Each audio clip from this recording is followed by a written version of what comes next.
I want to welcome Lieutenant General Ronald Place. General Place is the director at the Defense Health Agency. Lieutenant General Place has led a distinguished career in the U.S. Army and currently leads a joint integrated combat support agency enabling the Army, Navy, and Air Force medical services to provide both a medically ready force and a ready medical force to the combatant commands. This is done in both peacetime and wartime. Lieutenant General Place, welcome.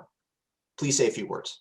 Thanks for the introduction, Kobe. Good afternoon to everyone at Blue Star Families, and thanks for inviting me to join you today.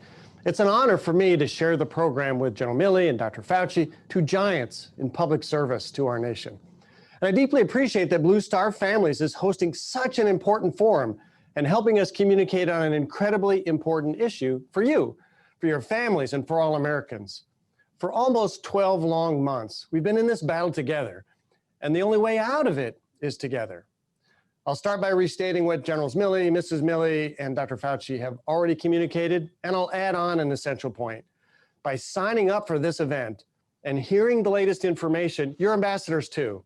And I hope you share what you hear today with others, because data show that the likelihood of individuals receiving this vaccine and sharing their experiences have a statistically significant effect on the likelihood of family, friends, and colleagues deciding to get the vaccine.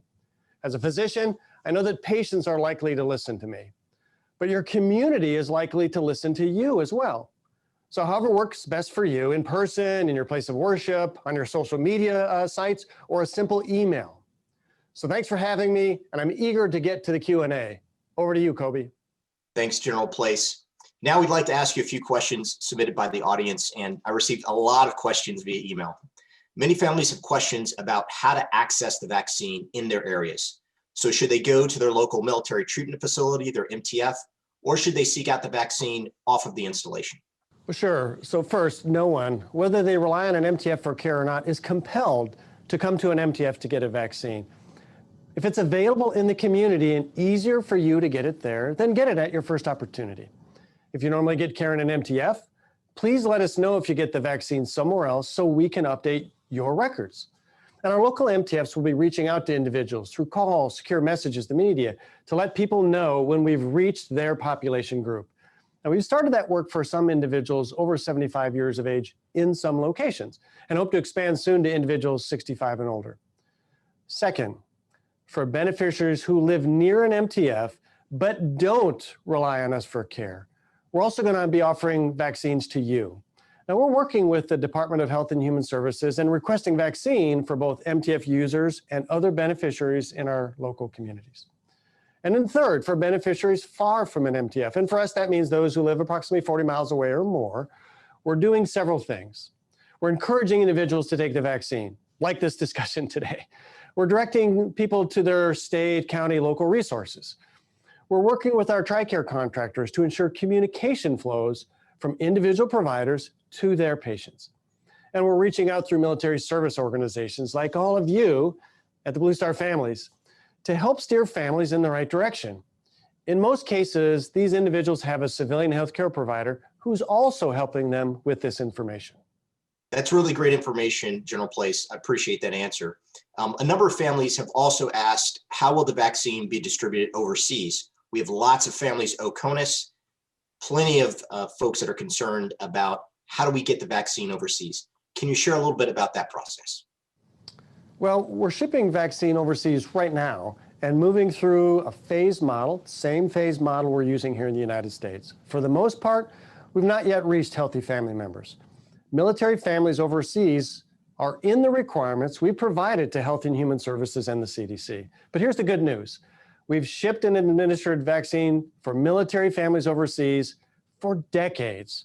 We have processes in place to receive and then administer the COVID vaccine, just as we do for every other vaccine.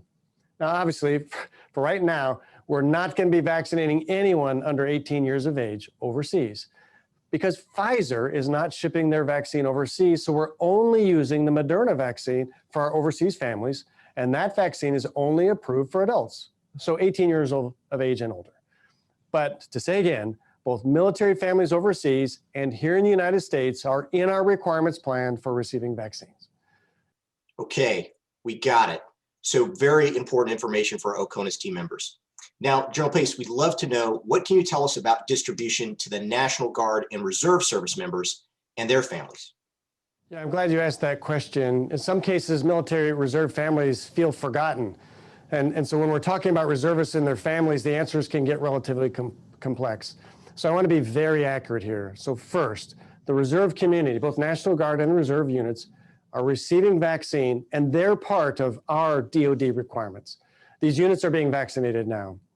Second, as far as reservist families go, if the reserve or guard member is activated for 30 days or more, their family members are also eligible for care in every one of our MTFs.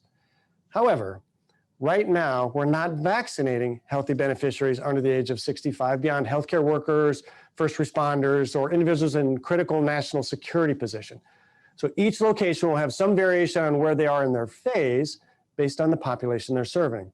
But we will vaccinate families of activated reserve and guard members. For everyone else, stay attuned to your local sources on the availability of vaccine from your civilian community.